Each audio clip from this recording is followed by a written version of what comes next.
What did I learn after joining 6 religions, giving my life, giving my whole heart and my soul, everything I had to these different religions?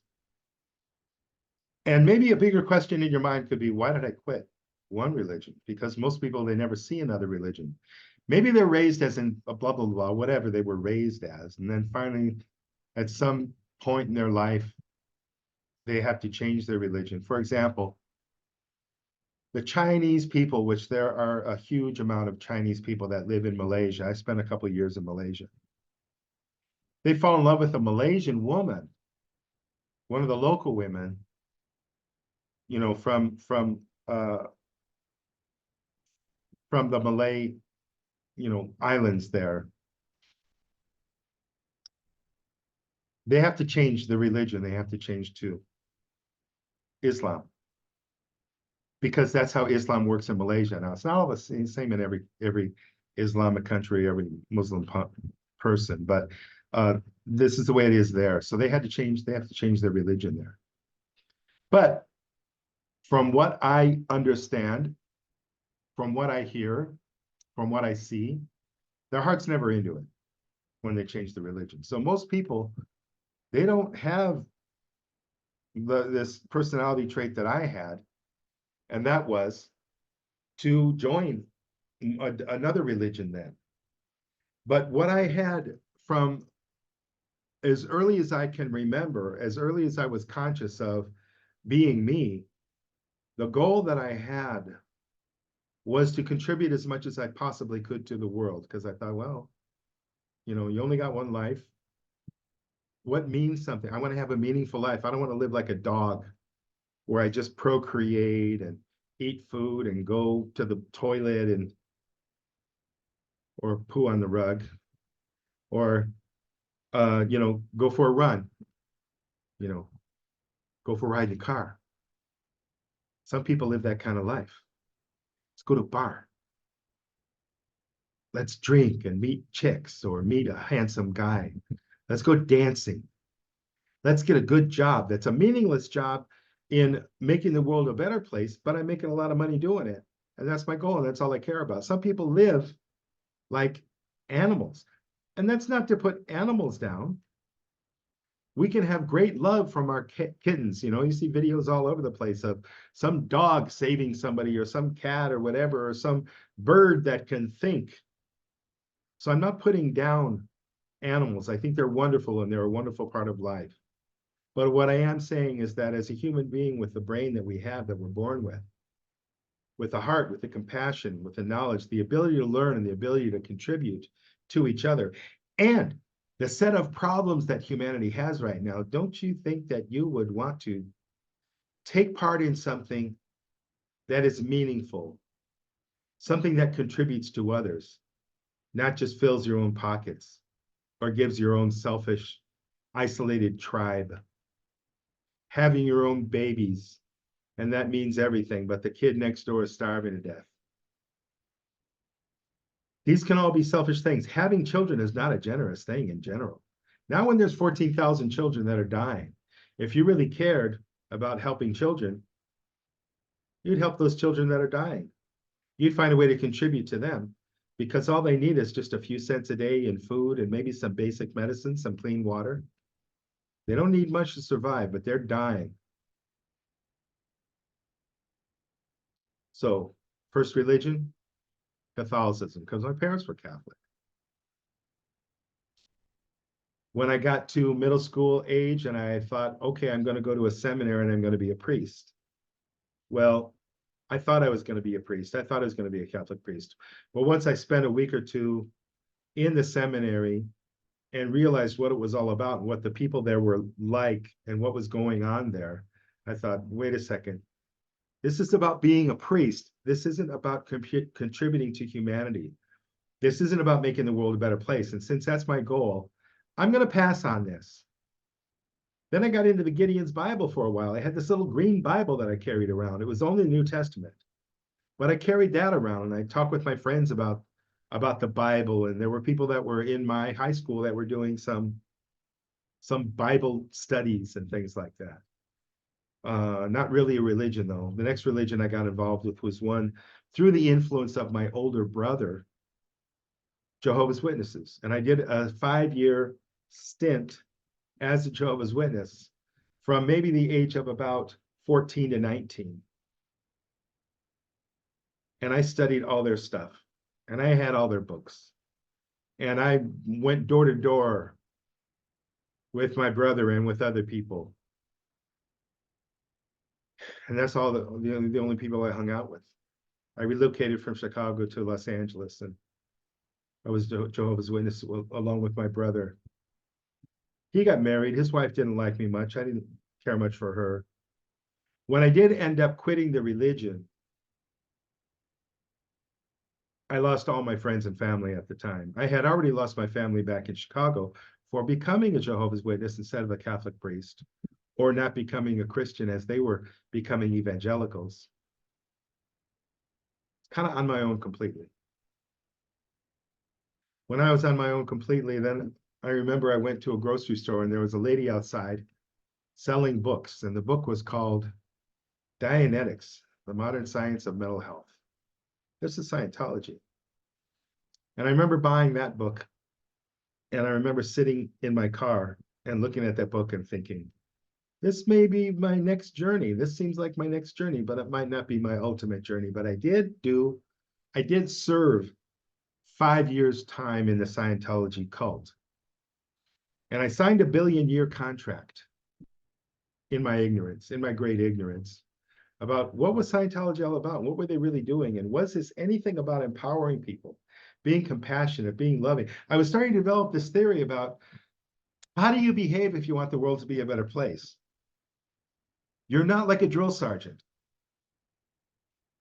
Scientology has a lot of drill sergeants. They even wear military uniforms.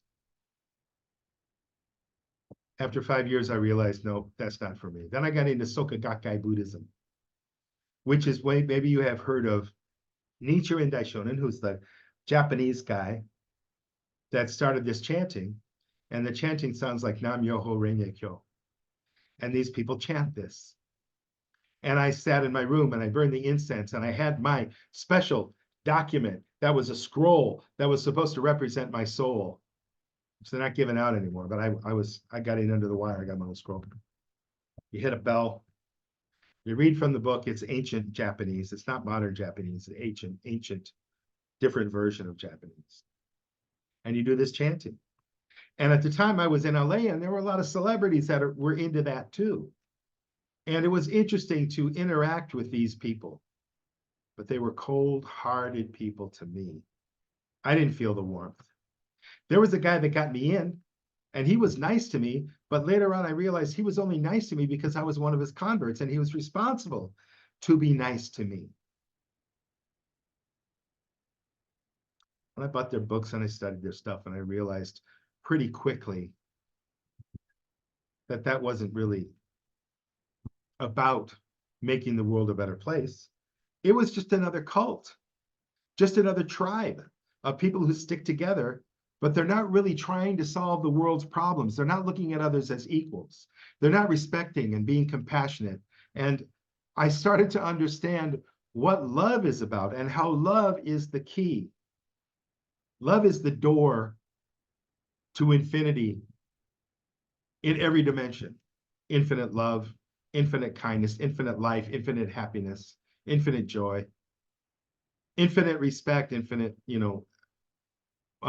communication even, and understanding.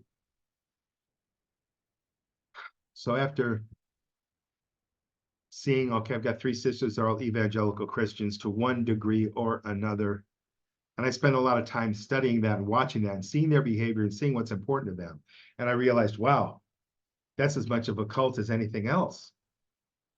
Because what they'll do is they'll contribute towards brainwashing kids before they're old enough to really understand the world, and teaching them these evil ideas about God's going to put you in hell forever if you don't do this, if you don't believe this dogma and this garbage. And they think it's generous to send $50 a month. They're making thousands and thousands of dollars. They think it's generous to send $50 a month to a kid in Africa as long as you're teaching that kid to be an evangelical. And then the kid is obligated to send you a picture of him in the new shoes that he bought with that Boom, you threw him. How long does it take to write a check for 50 bucks and put it in the mail? Now you can just transfer it electronically. It takes 10 seconds. Is that making the world a better place? If you don't really think about it, if you don't really have a clear goal in your mind, I want to make the world a better place, and I want to help the most suffering people. I want to help the most underserved, disadvantaged people. Because I've seen a lot of very advantaged people, and I've been a very advantaged person myself. I've had a lot of freedom, a lot of power, a lot of money that is so much luckier, so much more fortunate than a couple billion people on this planet. I've been really lucky, and it means nothing to me. My own joy, my own happiness. I don't care. I don't need to be happy. That's what I learned after 6 religions. Now, there were other things I got involved in too. There were different kinds of self-help, like the Forum. Forgot the name of the company that owns them. But total sham. But I didn't realize it at first. I kind of got involved. I thought it was kind of cool because I thought it was helping people psychologically. I thought it was helping them to contribute, but really it was just about them building their own empire and not really helping others. They give you a project in the advanced forum, and that is to memorize their whole sham about bringing people in. It's not about, oh, go feed a homeless person or go visit some old people in the hospital or some kids dying of cancer. Well, never anything like that. It's practicing and focusing on how can we get more people into this cult.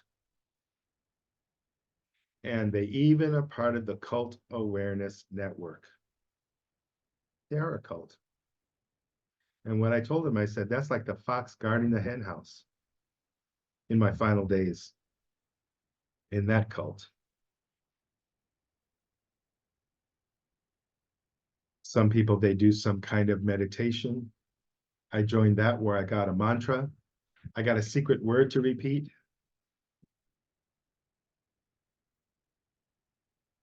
And I went to a lot of self-help types of things and bought a bunch of books.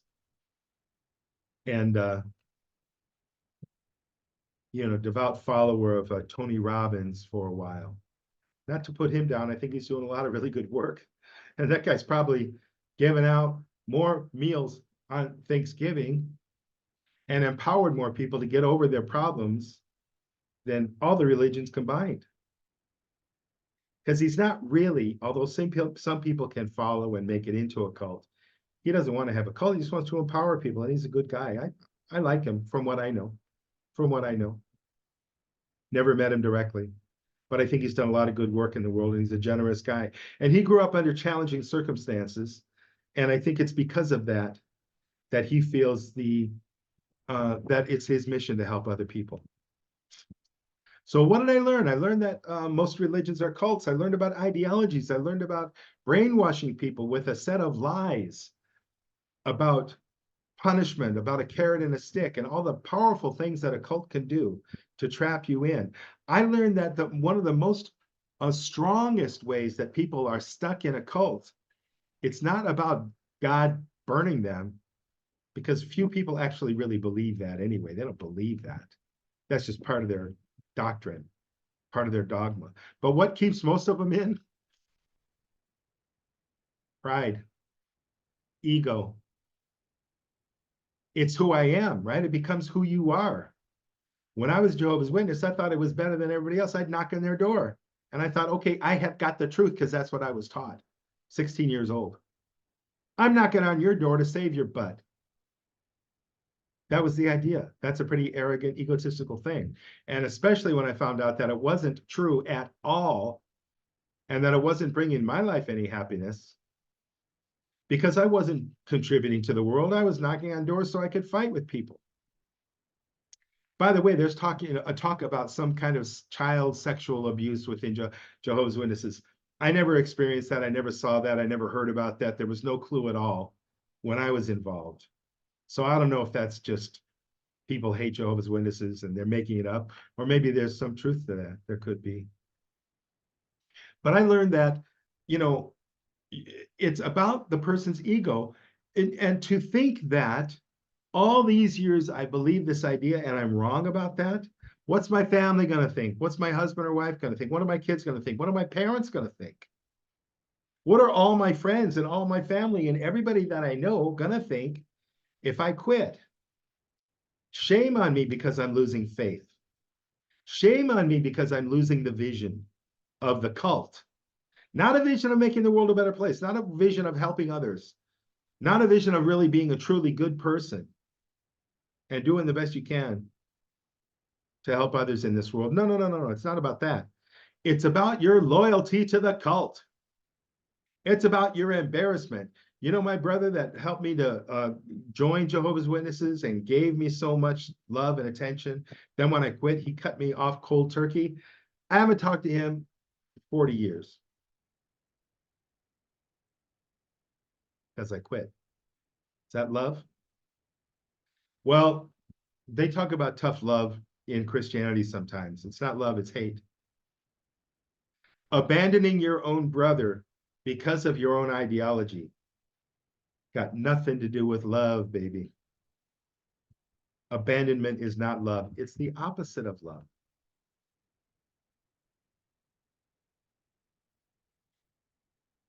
That can create a chain of abandonment. That can create a justification. In fact, some religions even talk about the shunning as a practice that they have. Why? Because in general, we are social animals. And this is where the ego comes in.